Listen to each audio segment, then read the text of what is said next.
বন্ধুরা আসসালামু আলাইকুম। আমি আজকে আপনাদের আমার রোপণ করা একটি গাছের কাঁকরোল দেখাবো, যে কাঁকরোলগুলো আসলে সত্যি অনেক সুন্দর করে ধরেছি। তো আপনারা নিশ্চয়ই দেখতে পাচ্ছেন, এই দেখুন নিশ্চয়ই দেখতে পাচ্ছেন কাঁকরোলগুলো আসলে কি সুন্দর করে ধরেছি, আসলে অনেক সুন্দর দেখাচ্ছে। কাঁকরোলগুলো যদি আমি সামনে থেকে নিয়ে দেখাই আপনাদেরকে, দেখতে পাচ্ছেন কত সুন্দর করে কাঁকরোলগুলো ধরেছে। আসলে এটি রোপণ করেছি নিচে থেকে এগুলো আসলে উঠতে উপরে উঠে গিয়েছে, উপরে উঠে গিয়ে আসলে কত সুন্দর করে যে কাঁকরোলগুলো ধরেছে আসলে সত্যি অনেক সুন্দর লাগতেছে। সেজন্য আমি আপনাদেরকে ভিডিওর মাধ্যমে দেখানোর চেষ্টা করতেছি। তো আমি আরেকটু দেখাবো আপনাদেরকে কাঁকরোলগুলো কি সুন্দর করে দেখাচ্ছে আসলে।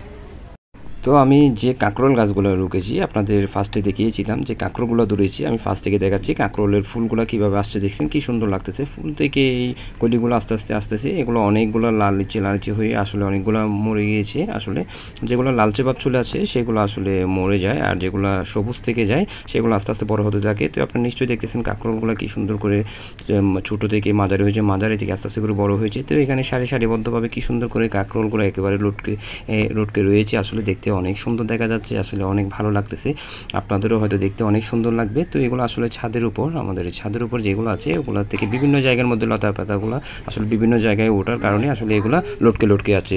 তো বেশ করে আমি এখন আপনাদেরকে দেখাবো নিচ থেকে, মানে কোথায় থেকে এই গাছগুলো রোপণ করা হয়েছে। আপনারা নিশ্চয়ই দেখতেছেন এটা আমাদের নিচতলার ওখান থেকে গাছগুলো রোপণ করেছি আসলে। তো নিচ থেকে এখানে আমরা রোপণ করার পরে ওখানে সুন্দর করে রোপণ করে নিচে মাটি গোবর সব কিছু দিয়েছি। এখানে আপনার কাঁকরোলের পাশাপাশি শিম গাছ রোপণ করে দেওয়া হয়েছে। নিশ্চয়ই দেখতেছেন শিম গাছও অনেক বড় হয়ে যাচ্ছে আস্তে আস্তে করে। তো শিম গাছ এখনও বেশি দিন হয়নি, অল্প কিছুদিন হয়েছে রোপণ করেছি।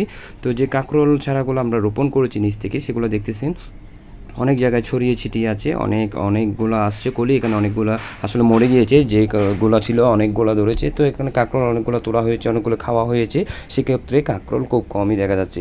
তো আপনারা নিশ্চয়ই দেখতেছেন কীরকম আসলে কাঁকরোল ছাড়াগুলো চারিদিকে প্রসারিত হয়েছে। তো আপনারাও চাইলে এরকম করে আসলে নিচে রোপণ করে ছাদ থাকলে ছাদের উপর দিয়ে দিতে পারেন। আপনারা চাইলে নিজে বাজার থেকে যে কাঁকরোলগুলো কিনে এখানে আপনারা চাইলে নিজের ঘরে আপনারা নিজেই কাঁকরোলগুলো দিয়ে খেতে পারেন, আর বাজার থেকে ক্রয় করতে হলো না আপনাদের।